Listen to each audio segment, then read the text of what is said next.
Градот ја заврши постапката и започнато е градбата на првата фаза од булеварот Асном од мостот Близнаци до реката Вардар, кој што очекувам дека ќе биде готов до крајот на оваа година, па продолжуваме некаде есенва со започнување на изградба на мостот кон Керамидница и до крајот на другата година очекуваме дека целосно обдека на оваа раскрсница кај Саем, тој коридор фундаментален за градот ќе биде исполнет. Не сакав да може градот со своите политики да биде обвинуван дека на било каков начин води некаков популизам или влијае на изборните резултати. За мене е фундаментално тоа што градот ги доведе до крај постапките за изградба на овој нов булевар кој што го најавив уште во текот на минатата година. Градежните активности се започнати до крајот на оваа година, ќе биде готова оваа фаза. Скопје сериозно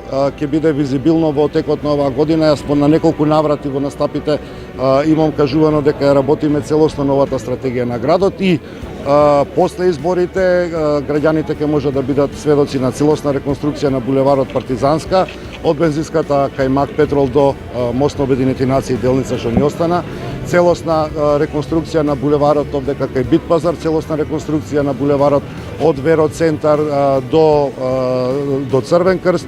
Фундаменталните сообраќајници ќе добијат сосема нов изглед, ќе бидат конечно третирани онака како што треба да бидат истретирани. Тоа е само мал дел од градежните активности кои што ги презема градот.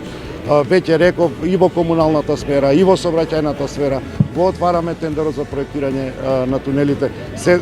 Два булевара во моментов се градат Босна и Херцеговина и Христијан Тодоровски Карпош, така што со булеварот Асном во Скопје нити после земјотресот се немаат градено 3 булевари во исто време. Ни треба малку трпение на сите, веројатно треба да бидеме пострпливи во очекувањата и градот ќе го направиме онаков за како што разговаравме со граѓаните во текот изборната кампања.